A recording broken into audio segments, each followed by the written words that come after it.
Today on Friday Favorites, we have something fun, and I am really excited to hear about this because Mary created this and she's going to be posting some pictures and putting it on our TPT store. So I'm really excited to hear all about it. So, Mary, what is this? Okay, I don't deserve all the fanfare for that, ma'am, but it is simply a game that I have had a lot of success with for feeding therapy. And so it's just a blue ribbon game. It's a way to help kids who are struggling with the whole idea of trying foods. I'm going to kind of show it here. I created all these ribbons and I've used them for years and years in therapy, but I just kind of revamped them this week. And it's a way to have this positive, encouraging kind of experience with new foods in the form of play. And so with these ribbons, what we do is in feeding therapy, I'll do this, with the child, or I'll have this be homework for a child to work on with their parents at home. But I'll say, okay, we want them to get out of their favorites, right? We know they love goldfish. We know they love veggie straws, whatever it is, Cheetos, but there's so many other foods that you and I know. And I'm talking to the parent, you and I know they would love it if they would only try it. They would love it. There's so many foods like that, especially in kind of these lateral moves that we talk about of they're crunchy, salty foods, all in the same category. This game is a way to help kids explore those foods, taste those foods in a way that's fun, no pressure, and a really big sensory experience. So I'll have them get some of their favorites. Say it's Cheetos and goldfish. I'll say, okay, I want you to put some of those in a little ramekin, like those, tiny little bowls. Or if you don't have those, you can use a muffin pan, and like you're putting different things in along a muffin pan. You can use paper bowls, but you're going to put a lot of foods out.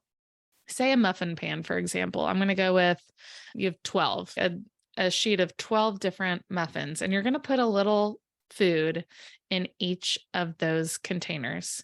And it's really important that you have a good ratio of foods that are familiar and foods that are new. I would say probably like a 2-to-1 ratio.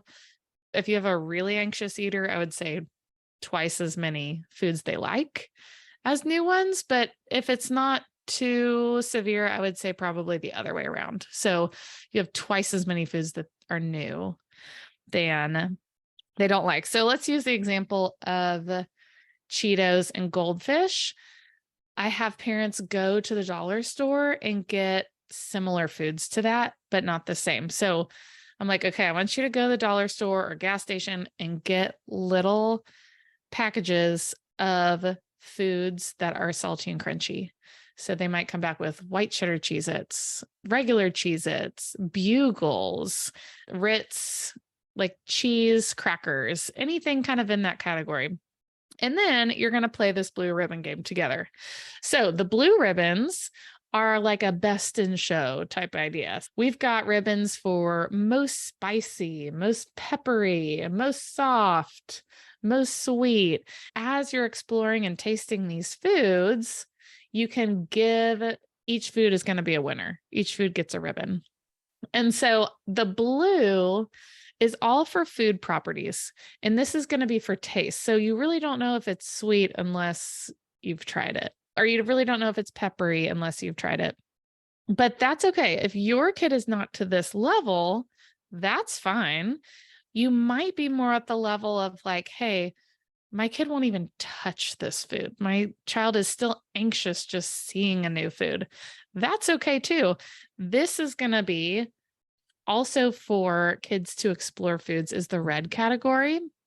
And the red is the physical category of foods. So instead of the properties themselves, it's what can you do with the foods? I came up with best squirt, best squish, best roll, best plop, best snap. And so you're going to take the food and you're literally going to plop the banana on the table and see if that plops better or the strawberry plops better. Oh, how And then fun. yeah, that you give one a ribbon, but it's a way to talk about the property of the foods of, oh my gosh, that banana really plopped. That was the best one. Okay, so why did the banana plop, but the pretzel didn't? Like the banana can't get a best snap. It doesn't snap. Why is that? And then you can talk about, oh, bananas are soft. They are the same all the way through. They're not crunchy. They're not salty.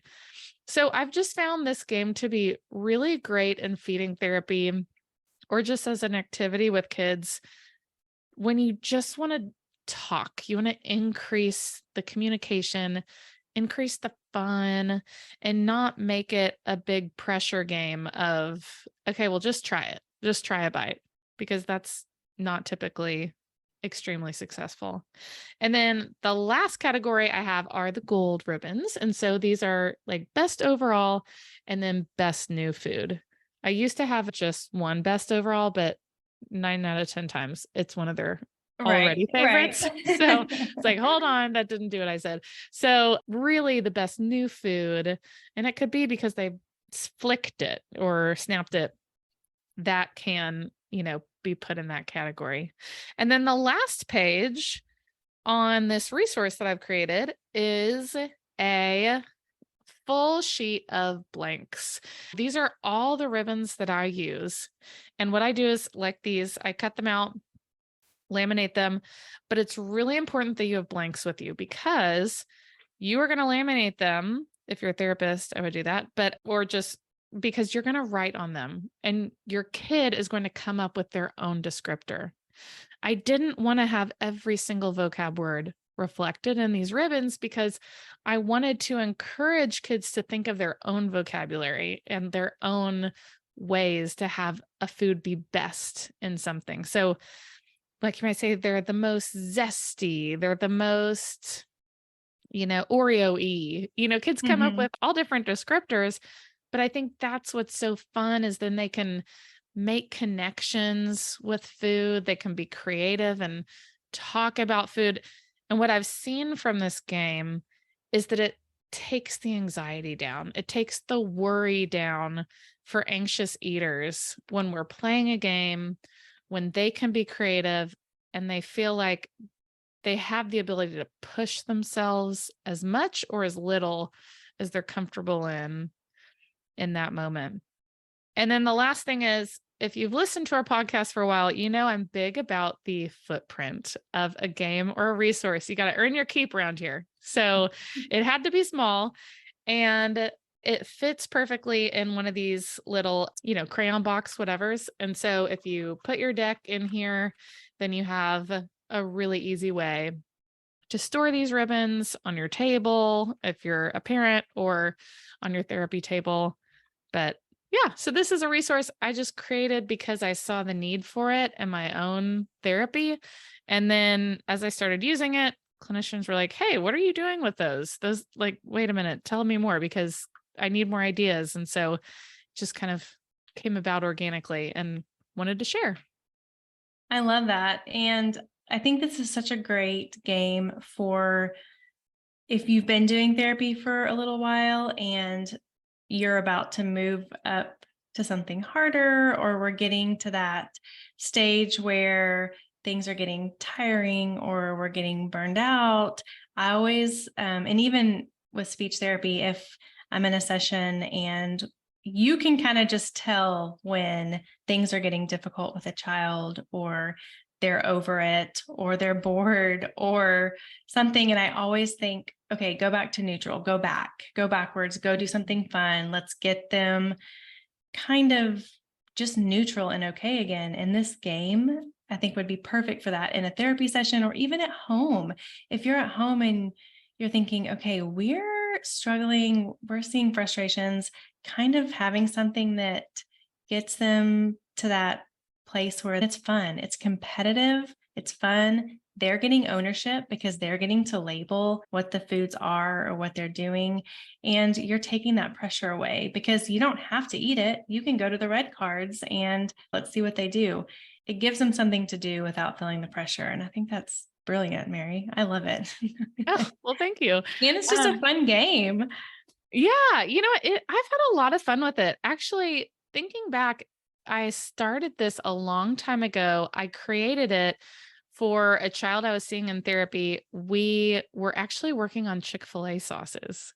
And so I wanted to do this fun taste test because I found in feeding therapy that kids who do not like condiments, like ketchup, honey, barbecue sauce, teriyaki, if we're not at that level to be able to like dip our chicken nugget in ketchup or barbecue sauce, Chick-fil-A sauce, then it's going to be really hard to get to the level of meals when you have a stir fry or you have a lasagna or you have just a pasta with a marinara sauce. It's almost like this multitask in the brain of you have to not only think and handle one whole food, but then your mind is trying to make sense of this other, all these different tastes and then it's coming together. So all to say, I do this a lot with sauces. So if you are in the South and are blessed to have a Chick-fil-A near you, then you can go and ask them for one of each of their sauces, get your chicken nuggets, your French fries, whatever. And then that's also a really good way to use this game is to dip in the different sauces and find your favorite. Just the fact of, like you said earlier, having ownership, this is their game, this is their idea of who gets what ribbon. It's just, again, it's just been a really fun game, been really successful for me with my patients with feeding therapy. And I love things that bring fun and curiosity into food and the people that we share them with. Well, thank you for sharing that. And we will post some pictures and make sure everybody has access to check these out if they're interested.